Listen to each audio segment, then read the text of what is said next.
ইসলাম আলমগীর আমাদের সভা মঞ্চে উপস্থিত হয়েছেন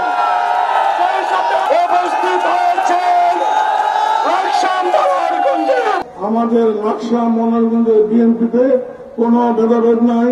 আমি একজন কর্মী হিসাবে জনাব তারেক রহমান আমাকে এই নির্বাচন এলাকার দায়িত্ব দিয়েছেন দল গুছানোর জন্য। আমাকে দল গুছানোর দায়িত্ব দিয়েছেন, কোন গ্রুপিং করার জন্য দায়িত্ব দেন নাই। আমি কোন গ্রুপিং এর রাজনীতি বিশ্বাস করি না। সেই জন্য আমি কর্নেল আজিমকে সব সময় বলি, এখনো বলি, মৃত্যুর আগ পর্যন্ত বলবো, কর্নেল আজিম আমার নেতা, আমার বড় ভাই।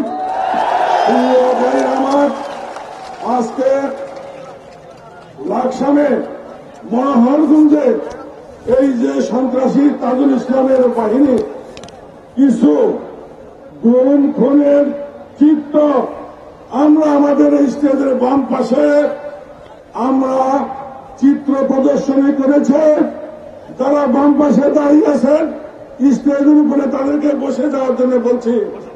আমি মাননীয় প্রধান অতিথি প্রধান বক্তার দৃষ্টি আকর্ষণ করে বলতে চাই, বাম দিকে তাকিয়ে দেখেন, আমরা কিছু আমাদের নেতা কর্মী যারা খুন হয়েছে, যারা নির্যাতিত হয়েছে, যাদেরকে খুন করেছে, তাদের মধ্যে অন্যতম ভাইস চেয়ারম্যান বাংলাদেশ জাতীয়তাবাদী দল বরকতুল্লাহ বুলু এবং ভাবি মিসেস বরকতুল্লাহ বুলু গুম হয়েছে। সাইফুল ইসলাম হিরো এবং হুমায়ুন কবির পারভেজ সহ অসংখ্য নেতা কর্মী নির্যাতনের চিত্র।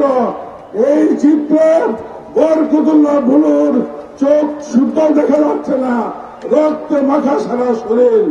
কুমিল্লার টাউন হল ময়দানে বলেছিলাম, বরকতুল্লাহ বুলু ভাই, আপনার এই রক্তের প্রতিশোধ না নিয়ে ঘরে ফিরে যাব না।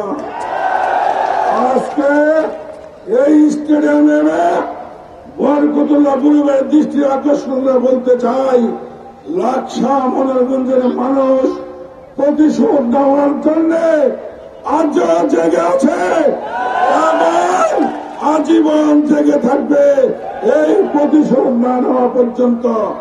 5ই আগস্টের পরে বৈষম্যবাদী ছাত্র জনতা আন্দোলনে দেশ যখন স্বাধীন হয়েছে আমরা তাদেরকে খুঁজেছিলাম, কিন্তু ভাগ্যের নির্মম পরিহাস, তাজুল ইসলাম এবং তার দোসররা সেই ইন্ডিয়াতেও পলায়ন করেছে। আমরা যদি মরেও যাই, আমাদের উত্তরসূরি আজকে আপনারা যারা আছেন তারা কিন্তু তাদের কথা মনে রাখবেন, তাদেরকে কিন্তু ভুল করবেন না, তাদেরকে ক্ষমা করা হবে না, ক্ষমা আমরা করব না।